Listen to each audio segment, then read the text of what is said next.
Dear students, I am going to teach you chapter number 3, Flamingo, from the book Flamingo. The name of the story is Deep Water. The story Deep Water is an excerpt or an abridged form, a short form taken from Man and Women, Man and Mountains by William Douglas. In this story, Deep Water, the narrator, the author recounts a childhood experience and conquering his fear of water. This story describes how the narrator was nearly drowned in a swimming pool.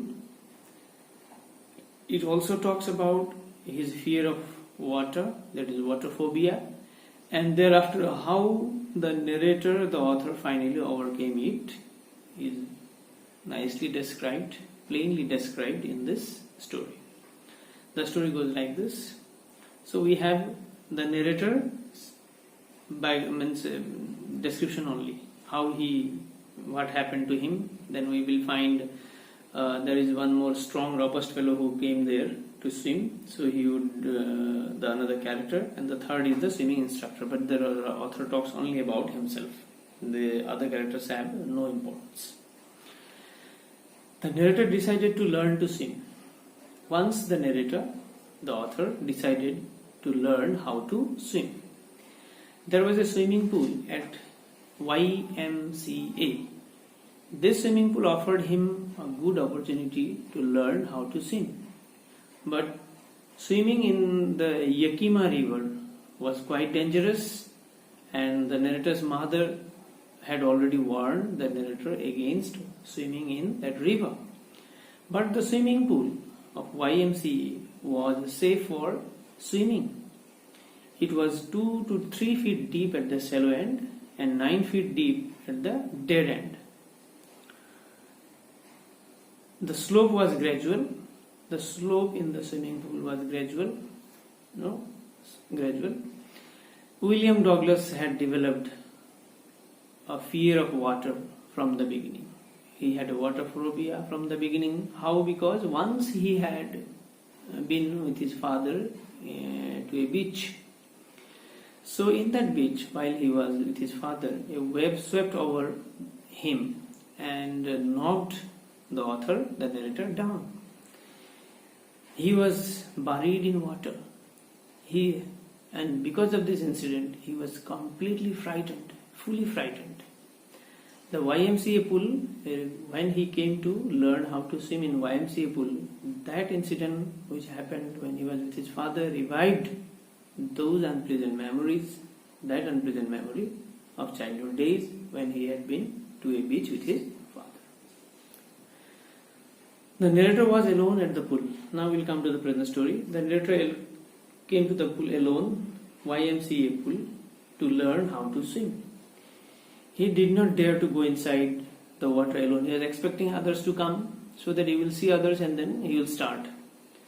Then came a big, strong, robust build, a young boy. He had a very sturdy built body, very attractive body. That boy neglected the narrator, and because he was lean and thin, he said, "Hi, skinny." Skinny means very skinned, not fleshy, very lean and thin fellow. Then he picked the narrator, that young, robust, strong boy picked the narrator, well-built body, with his well-built body, picked the narrator up and put him down, tossed him down to the deep end of the swimming pool. He went down at once to the bottom of the swimming pool because he was thrown by the strong-built boy. He decided to make a big jump from the bottom. The author, the narrator, was underwater now. So he wanted to put a big jump from the bottom of the water to the surface of the water. He would try to come to the surface. He would lie flat on water. Finally, he would paddle to the edge of the pool. But he would not do it. Those 9 feet deep dead end of the pool was more likely 90 feet to the narrator, William Douglas. His lungs were ready to burst, but when he hit the bottom, he gathered all his strength. He made a great spring upwards.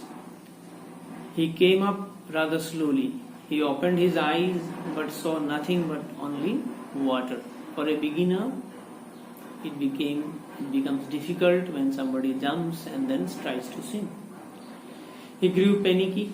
He panicked. He lost his control. He was disappointed. He panicked because he was suffocating also. He was very much worried and frightened. He swallowed water and choked. He tried to cry, shout, make sound, but no sound came out of it. That's why he swallowed water and choked. Because he swallowed water and choked, his legs were almost paralyzed and he is unable to move properly. Because his strength almost finished. Was over. He lost strength. A great force pulled him underwater. He was getting dizzy. He was feeling, nervous. He went down endlessly. Then stark terror seized him. All terror. He was terrorized. He was frightened. He was worried. He was afraid. His arms would not move. He tried to call for help, but nothing happened.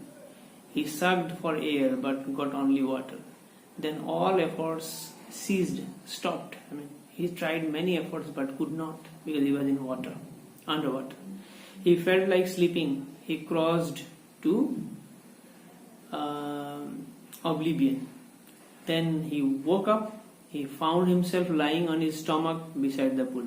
Somehow, how he came out of the pool, he did not know. He was lying beside the pool. That he was vomiting at the time.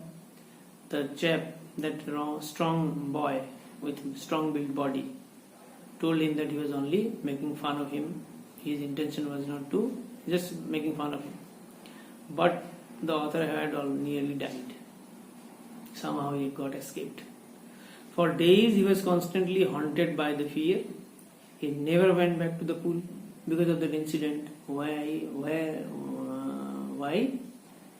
Because of the incident when the boy, in which the strong-built boy, tossed him down to the pool, threw him to the pool, hurled him to the pool.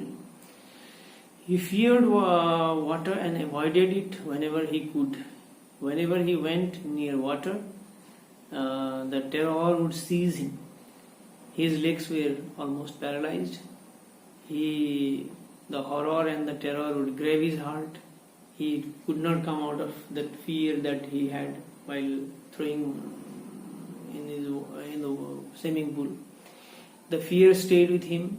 The fear was within him as long as as the years passed by. The fear did not vanish from his mind. It was constantly in his mind, and that fear kept rolling when the years rolled by. Okay, the first lecture.